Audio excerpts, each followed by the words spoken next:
Good afternoon. Welcome to another outdoor concert of the North Oakland Concert Band. I hope you are all warm enough.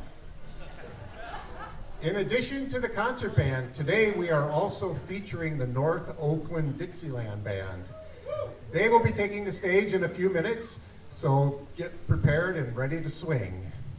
My name is Mark Buchanan. I am the president of the North Oakland Concert Band, as well as a member of the trumpet section. As always, we thank you for your generous donations in the past.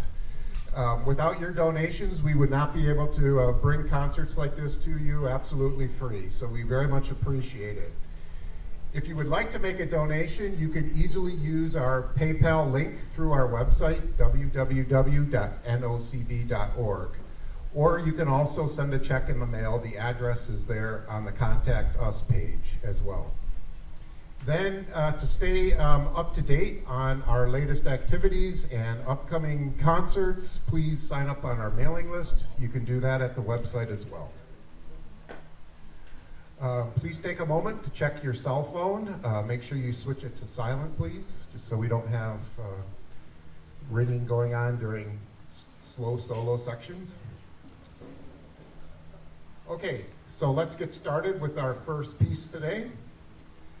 It was a custom at the Naval Academy for the graduating class to have its own new song or march performed at graduation. And in 1920, the class commissioned John Philip Sousa for their march. Since Sousa had served in the Navy in World War I, this was a very logical request. Sousa dedicated Who's Who in Navy Blue to Tecumseh, the famous Native American statue that stands outside of Bancroft Hall at the Naval Academy. Sousa also composed words to the medley, which say, "The moon is shining on the rippling waves, the stars are twinkling in the evening sky, and in our dreams, Tecumseh softly tells us, we'll be admirals by and by." Now please welcome the conductor of the North Oakland Concert Band, Annette Klein.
Good afternoon, everyone, and as Mark said, we hope it's warm enough for you.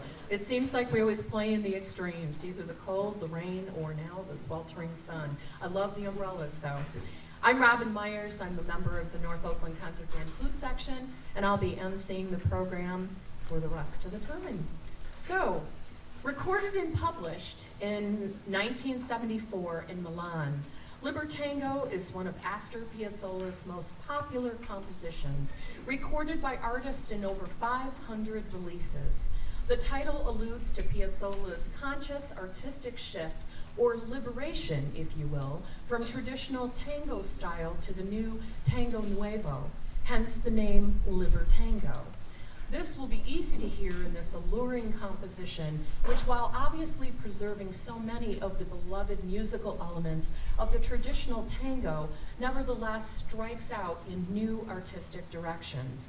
Spicy rhythms and fiendish melody have kept this one at the forefront of modern tango, with countless brilliant interpretations to explore, and will feature trumpet soloist Eric Kozlowski.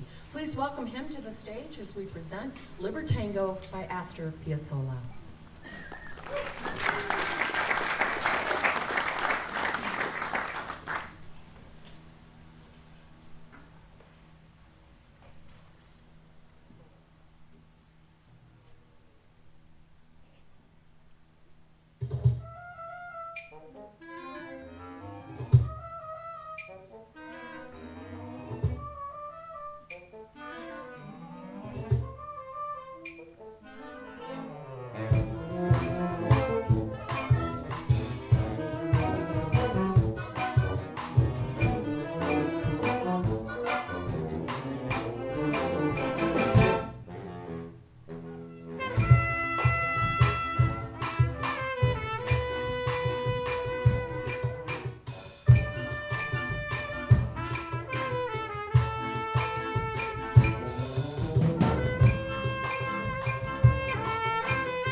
Let's hear it for Eric once again, and you'll hear him again in the Dixieland concert band. The Incredibles was a 2004 American computer animated superhero film written and directed by Brad Bird, previously best known for directing the 1999 animated movie The Iron Giant.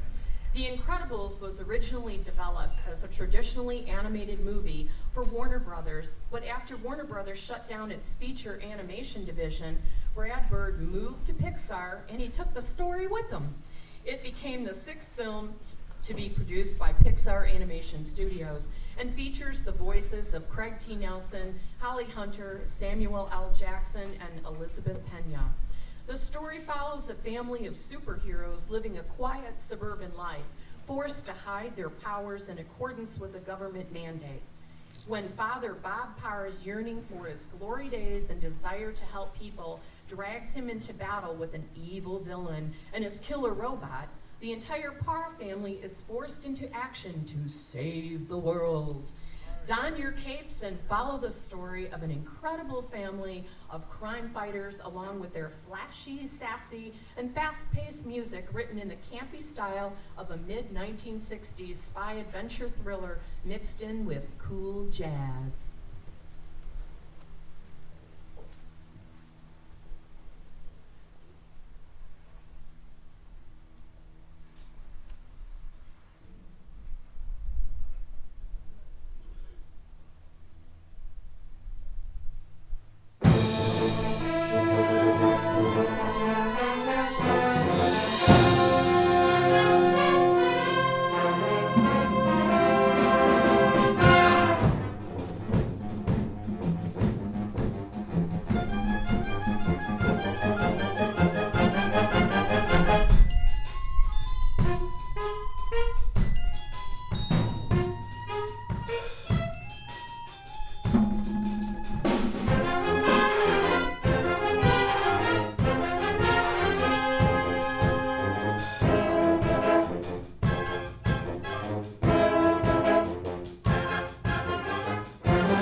I think that was as fun for us as it possibly was for you to listen to. So sometimes when we were rehearsing it, it felt like we were in the movie studio recording it. Within the concert band community, Warren Barker is well known for his many fine arrangements of music from Broadway musicals and Hollywood films. Born April 16, 1923 in Oakland, California, Barker received his formal education at the University of California, Los Angeles, and he studied privately with Henri Prentice and Mario Castelnuovo Tedesco. He served as music staff director for Warner Brothers Records from 1948 to 1960 before becoming a freelance composer for television and motion pictures. He has written scores for many television series. A partial listing includes Bewitched, The Flying Nun, The Ghost and Mrs. Muir, That Girl, and Room 222.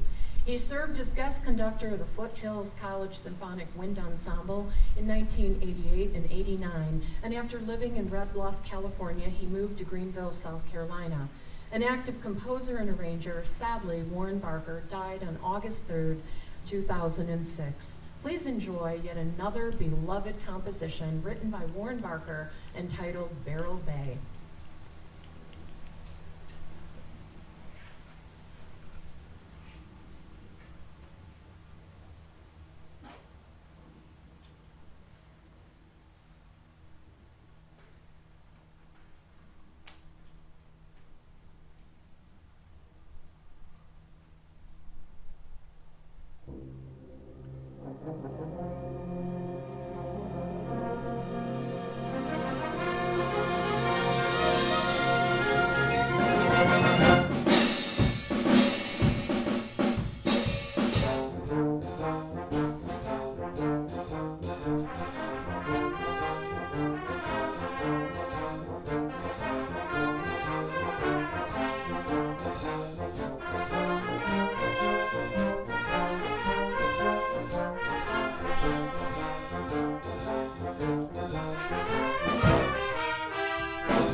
I will now turn you over to the Dixieland Band,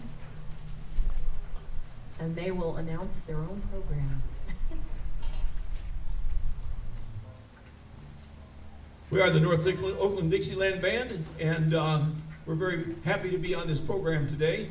We're going to start out with a good old jazz tune. I think it was written in 1918. It's called At the Jazz Band Ball. It was recorded in 1918 by the original Dixieland Jazz Band. So here we go with a little 1918 music for you all today.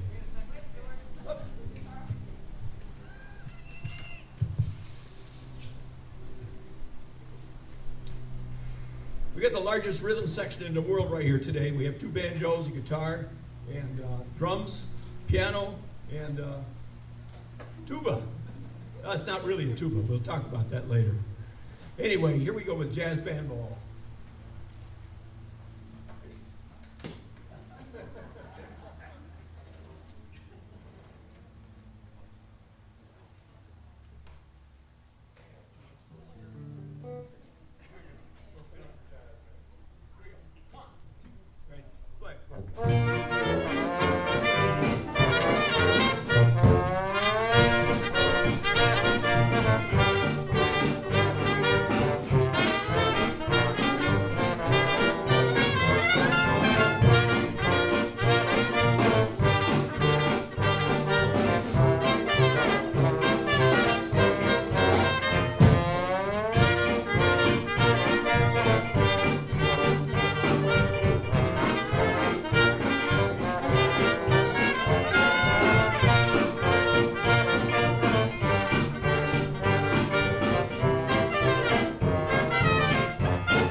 at the Jazz Band Ball. Yep. We're going to, how many people out there saw the movie, The Blues Brothers? Quite a few. Anybody remember the scene from the last concert they played? They had a guy out there by the name of Cab Calloway in the white suit doing his routine called Minnie the Moocher. We're going to do Minnie the Moocher for you today. And this is an audience participation song. So we'd like you all to join in. Whatever Eric sings, you have to sing the same thing that he does. So we're going to try it again. Here's Minnie the Moocher.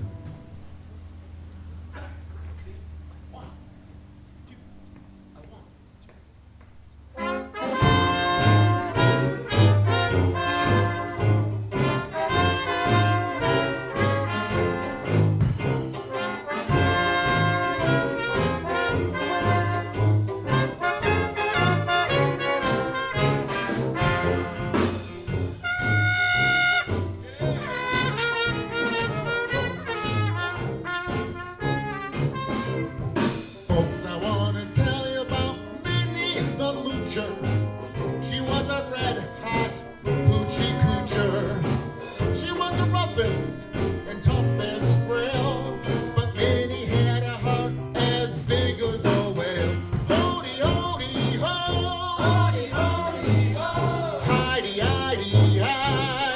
Hidey, hidey, hi! Heedy, heedy, hee! Hody, ho! Now she messed around with this bloke named Smokey. She loved him, but he was very cokey. He took her down to Chinatown and showed her how to kick that gong around. Hody, hody, ho! Hody, hody, ho! Whoa! Heedy, heedy, hee! Hody, hody, ho!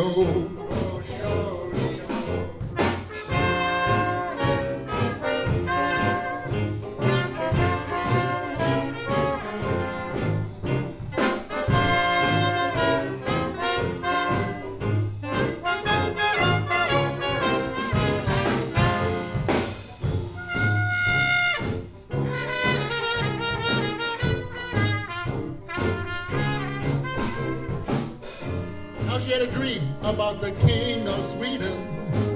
He gave her things, oh, that she was needing.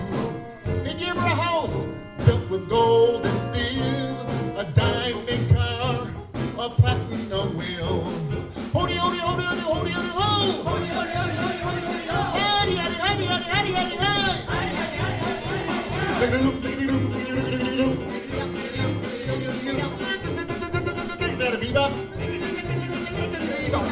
Now he gave her a townhouse and his racing horses. Each meal she ate was a dozen horses. She had $1 million worth of nickels and dimes. She counted them all, 1,000,000 times. Hody, hody, ho! Hody, hody, ho! Hidey, hidey, hi! Hidey, hidey, hi! Heedy, heedy, hee! Hody, hody, ho! Hody, hody, ho!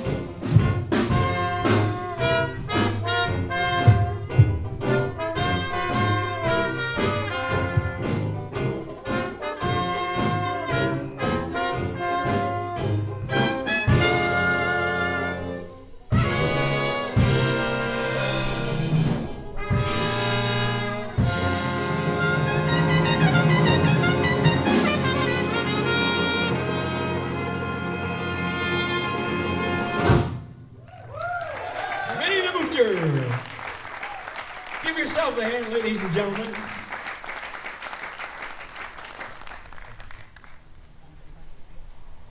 That's cool.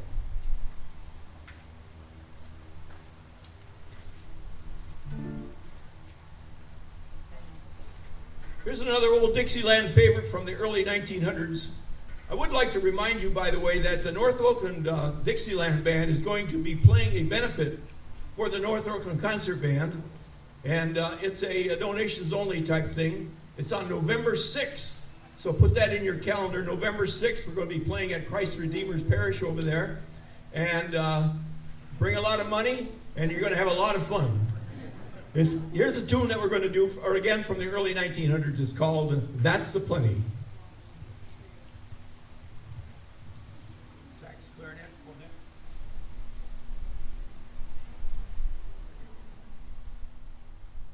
One, two, ready, play.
On trumpet.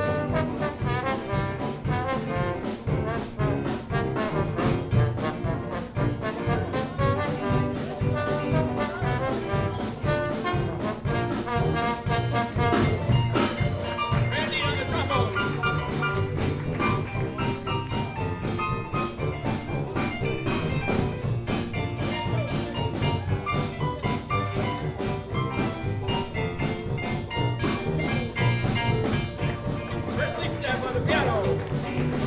Banjo section.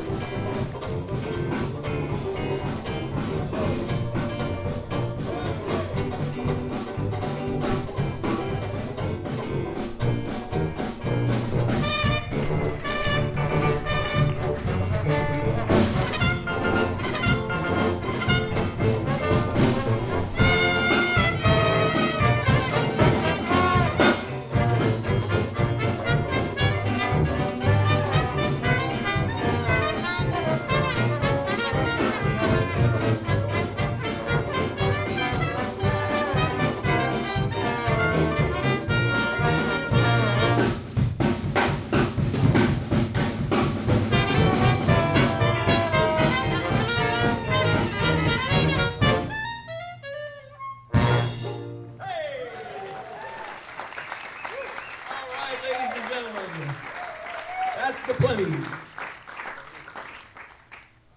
I apologize. It's all right. I just wanted you to don't want to wait. Here's another tune that was made famous by the Jive Aces. Anybody ever heard of the Jive Aces? Yeah, one. Maybe two. It's a famous group from England, and they did this thing. It's kind of a swing thing. It's called Bring Me Sunshine. It was written by a great guy by the name of Willie Nelson, I believe, wrote this song. Believe it or not. So we're going to feature a new instrument on this tune, ladies and gentlemen. It's we're getting ready for it right now. It's our ukulele player. We're going to bring Mike out on the uke. Name of the tune is Bring Me Sunshine. You know, this humidity is not only hard on people, but it's also hard on instruments. Every bad note I've hit tonight has been a result of the humidity. Believe it or Gee, me too. Me too. George, you know the name of this song? Yeah, it's called Bring Me Sunshine. No, it was the ancient Chinese song, Tuning. Oh, okay, I got it.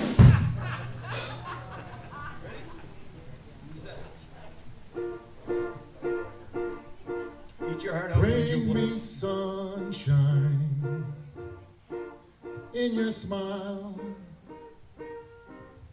Make me happy all the while.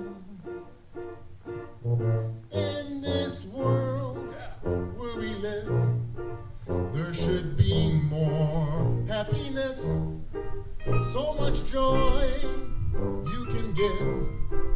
To each brand new bright tomorrow, make me happy through the years.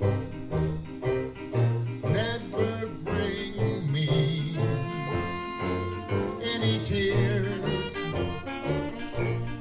Let your arms be as warm as the sun from up above. Bring me fun, bring me sunshine, bring me love. Oh, what I do that today? Oh, what I do zitsu? Bring me sunshine, Bring me sunshine in your smile, in your smile. make me happy all the while. In this world where we live, there should be more happiness, so much joy you can give. To each brand new bright tomorrow, make me happy through the years. Never bring me any tears. Let your arms be as warm as sun from up above. Bring me fun, bring me sunshine, bring me love.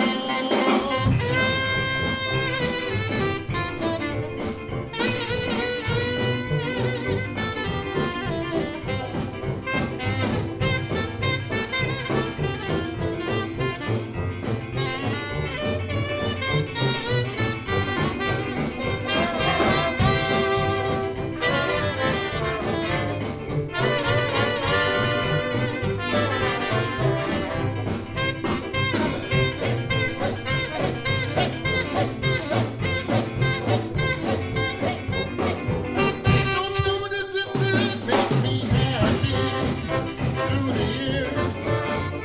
Never bring me any tears. May your arms be as warm as sun from up above. Bring me fun, bring me sunshine, bring me love.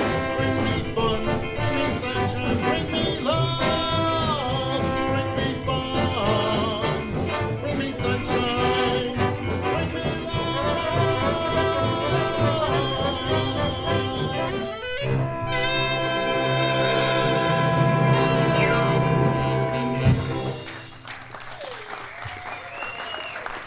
North Oakland Dixieland Band, ladies and gentlemen. All members of the North Oakland Concert Band except one.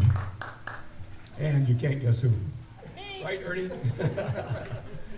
All right, November 6th. Don't forget the date. Write it down. Put it in your calendar. We're going to be playing at Christ Redeemer Church for a little benefit. You're going to love it. More of what you just heard. And I promise no bad notes because of the humidity. The North Oakland Band is nothing but fun people. You never know what's going to come out of whoever.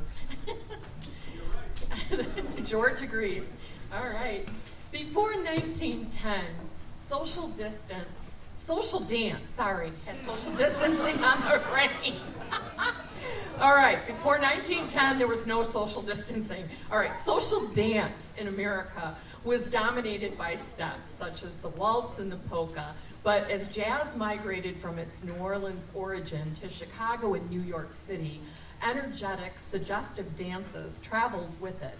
During the next decades, ballrooms filled with people doing the jitterbug and the Lindy Hop. Big bands originated during these early 1910s and dominated jazz to the early 1940s, when swing was most popular and really started as accompaniment for dancing. In contrast to the typical jazz emphasis on improvisation, big bands relied on written compositions and arrangements, which gave a greater role to band leaders, arrangers, and sections of instruments rather than soloists.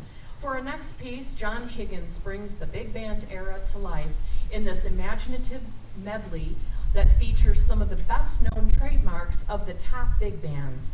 We hope you will be tapping your feet along with those nostalgic favorites, including Glenn Miller's In the Mood, Duke Ellington's Satin Doll, Harry James's Sirabirabin, Bob Crosby's Big Noise from Winnetka, and Count Basie's Jumpin' at the Woodside.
While an arranger for the Ray Noble Orchestra in 1939, Earl Hagen composed the unforgettably sultry Harlem Nocturne, which has lived on and on through various guises and performers.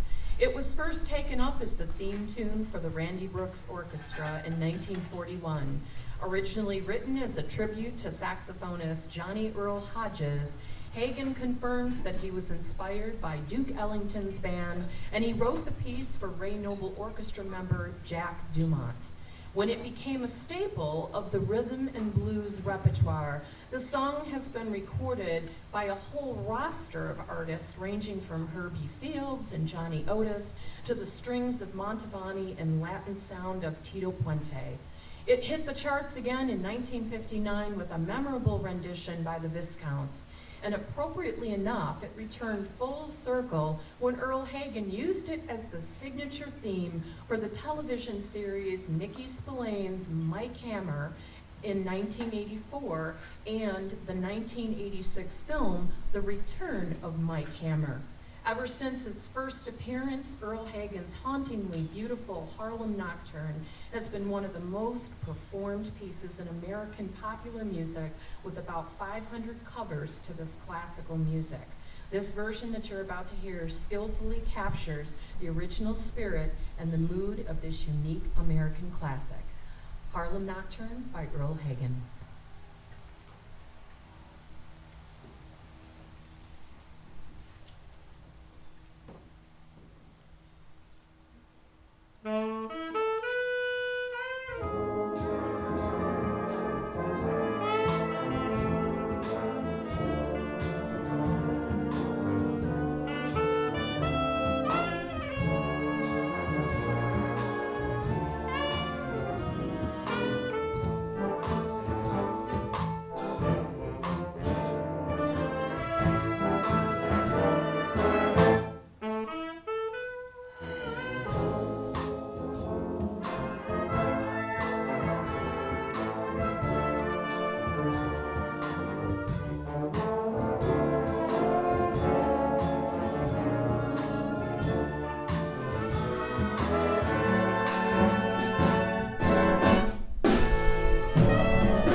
Set against a sweeping canvas of rural England and Europe during the First World War, War Horse tells the journey of Joey, a bay thoroughbred horse raised by British teenager Albert.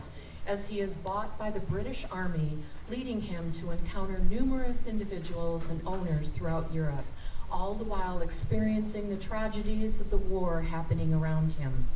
The melodic and harmonic genius of John Williams is dramatically displayed in his powerful yet sensitive film score from Steven Spielberg's War Horse. Williams took inspiration by visiting a horse farm in California and observing horses and their behavior, and was also influenced by the geographic scope of the film's story. In regard to that approach, Williams stated, "This is a very rich opportunity musically because it's both about humans and animals, and it takes place in 3 different countries. It starts out in a more intimate way on the farm, and then the eruption of war changes the scale, and the music does a 180-degree turn. It's a musical journey full of dimension and emotional content, and I tried also to create an atmosphere reflective of that period, which was lyrical, poetic, and tragic. The score was recorded by a 90-piece orchestra, with Williams comparing the recording session more to a concert piece rather than a traditional film score, and is relied more on the individual performance of the musicians. We bring you now the musical genius of John Williams with a musical theme entitled Dartmoor, 1912, from the 2011 film War Horse.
All good things must come to an end.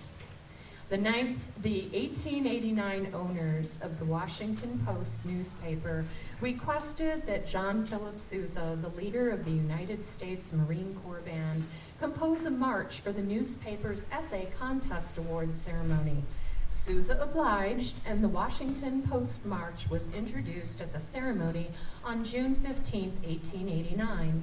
Before long, the Washington Post March became the most popular tune in America and Europe, and was soon identified with a new dance called the two-step. A British journalist made the comment that since Johann Strauss Jr. was called the Waltz King, then the American bandmaster Sousa should be called the March King. With this remark, Sousa's title was endowed and has remained ever since, and he is honored in the Washington Post building for his contribution to the newspaper and his country.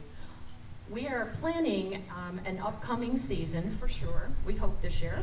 So mark your calendars for our next indoor concert on Sunday, October 24th at 4 p.m. And right now it's scheduled at the Lake Orion High School auditorium. That could change. So keep updated by visiting our website at nocb.org or following our Facebook page. Ladies and gentlemen, the concert sadly is coming to a close with John Philip Sousa's Washington Post March.